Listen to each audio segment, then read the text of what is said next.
G'day, Geoff Lewis here from Seriously Series, and welcome to another episode of Servicing Your 4x4. Here today what we're going to be doing is changing out a fuel filter on a 4BD1. And many of you know what this motor is and where it can be found. In particular this one in a 4x4 Land Rover Perentie 110. So if this sounds like a video that might be of interest to you, then you know what to do. Click on that subscribe button down below, click on that notification button too, but most importantly, stay tuned.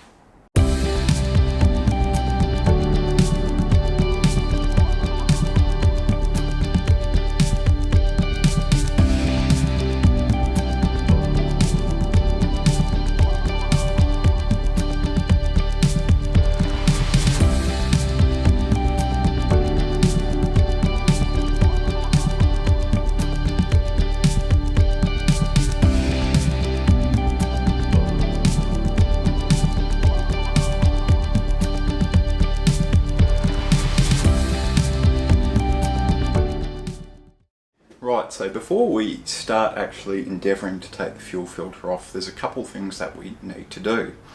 First of all, you need to make sure that you've got the correct fuel filter, which I have, and I'll talk about that later in the video. We also need to make sure that all the tools that we don't need are out of the firing line, and then we need the correct tools, which is a 1/2 inch ratchet, an extension of some description. The correct length is always preferable, and then a oil filter wrench. Now I find this type works the best for me, but it might not work the best for you, and that's your decision to make. But basically one of the reasons I like this is because it fits basically every oil filter out there on the market. And yes, I am referring to a canister oil filter, or the spin-on variant that we're using here today. Now we just simply put the loop, I guess we'll call it, over the actual filter itself. Then we put the extension in. Then we put the ratchet on, get it in the correct position, tighten it up, and you'll need to give it a couple firm turns before it actually comes off. Now I know what many of you are thinking, you shouldn't have to own one of these.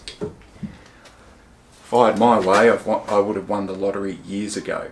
We don't live in an ideal world, so you've got to set yourself up for success. But once we've done that and we've nipped it off, we can then get in there and do the rest by hand. So one thing we need to make sure before we undo this properly is that there's diesel in here. So when we undo it, diesel inadvertently is going to go down there on your workshop floor. So make sure you've got a drain pan or some dirt that you don't really care about. Maybe park it over some weeds, and it'll help to keep the jolly weeds at bay. Take it off. Now, as many of you know, I've already touched upon this on the channel about getting the correct fuel filter for this particular model in our tech tip videos, or tech top tip videos. The fuel filter that I actually took off is a Ryco fuel filter, and it is in fact the incorrect fuel filter for the vehicle. It does fit, it does work, but it is actually the wrong diameter, and this is actually a genuine Isuzu one. These actually aren't that expensive for being genuine. I think around about $30 Australian, which really, as far as I'm concerned, isn't too much. So anyway, we're going to put it on. There is a couple ways that you can actually do this. You can fill up the filter with diesel and then screw it on, or you can do what I'm going to do and just screw it on and start pumping. I tend to find that's the best way to do it, because otherwise diesel just goes everywhere. And maybe, maybe my hands aren't steady enough, maybe that's the problem. But anyway, we're going to put this on. and just as the filter came off, it just spins on. So it's very, very simple. We get that in place, and I always do it up hand tight. I never, ever, ever use a oil wrench to nip it up or tighten it up. The reason being, and this is why you never ever do it on a oil filter, and I know I'm probably talking a bit stern here, but when the engine heats up, everything expands, and then when it cools down, everything contracts. And I don't know why, but they do have a tendency of actually tightening up. So if it's really tight when it's cold and you fire it up, it's going to be very difficult to get it off. So I find if you get both your hands in there and give it a good 1-2, you'll be fine. And if your hands aren't quite big enough, then you just got to be very, very sparing with that oil wrench, oil filter wrench. Now I find a rag or a towel works quite well.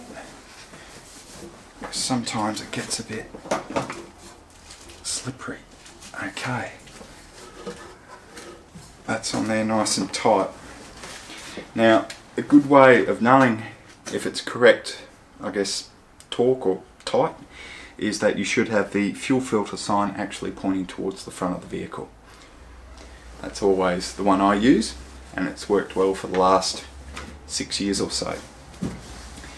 Now, the next thing we need to do is obviously unscrew the priming handle, which is down in the same vicinity.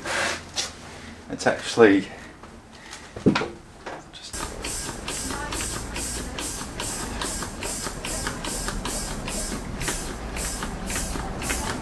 right. So I've pumped the priming handle a number of times until it became firm, and you can feel that pressure has actually built up in the fuel lines. As I said, if that isn't working on your vehicle and you haven't had the time to actually replace it, you can simply use a 12mm spanner, and you can simply crack off injector 4, and basically by turning over the motor on the starter motor, you will actually pump up the fuel into the filter, which will then push all the air out of the line to cylinder 4, which is at the end of the line. Now, if you are going to do that, I would recommend, as I said before, something I don't do, but something I'd recommend doing is filling up the fuel filter with diesel first. Otherwise you're going to be cranking there for a very, very long time. Anyway, let's see if we've got success, and let's see if the Perentie will come back to life.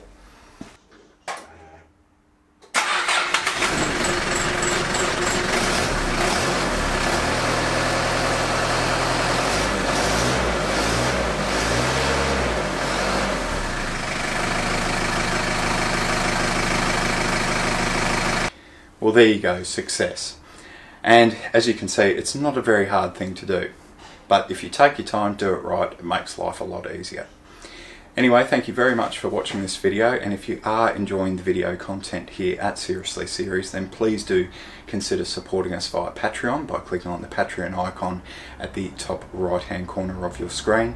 And if you're new to the channel and you're just trying to figure out who we are, what we do and all the rest, then please be sure to click on that subscribe button down below, click on that notification button too, and that way you'll get weekly updates as these videos are uploaded to YouTube. Anyway, I hope to see you in our next video. Catch you then.